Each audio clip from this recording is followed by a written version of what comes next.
দেশের তথ্য ও প্রযুক্তি খাতের অন্যতম মাফিয়া সাবেক আইসিটি প্রতিমন্ত্রী জুনাইদ আহমেদ পলক আওয়ামী সরকারের প্রতিমন্ত্রী হিসেবে দায়িত্ব পালনকালে লোপাট করেছেন কয়েক হাজার কোটি টাকা। সাবেক প্রধানমন্ত্রী শেখ হাসিনার ছেলে সজীব ওয়াজেদ জয়ের ঘনিষ্ঠ হওয়ায় তার নাম ভাঙিয়ে স্বেচ্ছাচারিতা করেছেন তথ্য প্রযুক্তি খাতে। শুধু পলক নয়, হাজার কোটি টাকার মালিক হয়েছেন তার স্ত্রী আরিফা জেসমিন কণিকাও।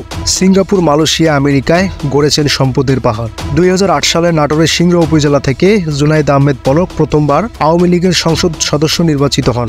এলাকার আওয়ামী লীগ নেতা ও ব্যবসায়ীদের কাছ থেকে টাকা ধার নিয়ে নির্বাচন করেন। নির্বাচনী হলফনামায় লেখেন 15 শতক কৃষি জমি, ব্যাংকে 50,000 টাকা এবং 60,000 টাকার আসবাবপত্র রয়েছে তার।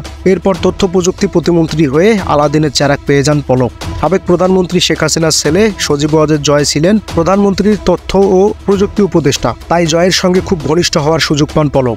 সেই সুযোগ কাজে লাগিয়ে হয়ে ওঠেন স্বেচ্ছাচারী। 5 বছর দায়িত্ব পালনের পর পলকের বিরুদ্ধে দুর্নীতির অভিযোগ উঠলেও জয়ের সুপারিশে সব অভিযোগ থেকে বেঁচে যান পলক। ফলে 3 মেয়াদে অনেক মন্ত্রী প্রতিমন্ত্রীর চেয়ার বদল হলেও পলক একই পদে থেকে যান। টাকা দিয়ে সবকিছু ম্যানেজ করেন।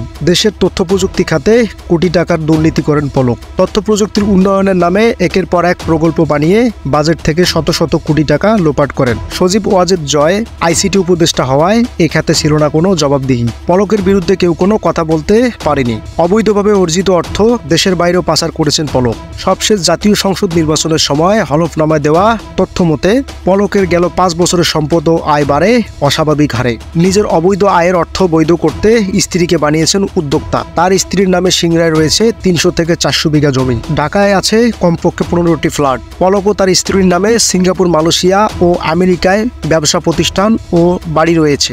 নামে বেনামে 30 থেকে 40 হাজার কোটি টাকার সম্পদ রয়েছে পলক ও তার স্ত্রীর কণিকার নামে। পলকের স্ত্রী পেশায় স্কুল শিক্ষিকা, কিন্তু গেল 10 বছরে তিনি কয়েক হাজার কোটি টাকার মালিক বনে গেছেন। এসব সম্পদ মূলত বিভিন্ন সরকারি প্রকল্পে দুর্নীতির মাধ্যমে অর্জন। যে কোনো প্রকল্প নিলেই তার 15% দিতে হতো পলককে। স্বেচ্ছাচারিতা করেছেন পলকের আত্মীয় স্বজনরাও। ডিজিটাল বাংলাদেশ তৈরি, A2I প্রকল্প, Sheikh Russel digital lab, high court park, IT park তৈরির নামে হাজার হাজার কোটি টাকা লোপাট করেছেন এই পলক।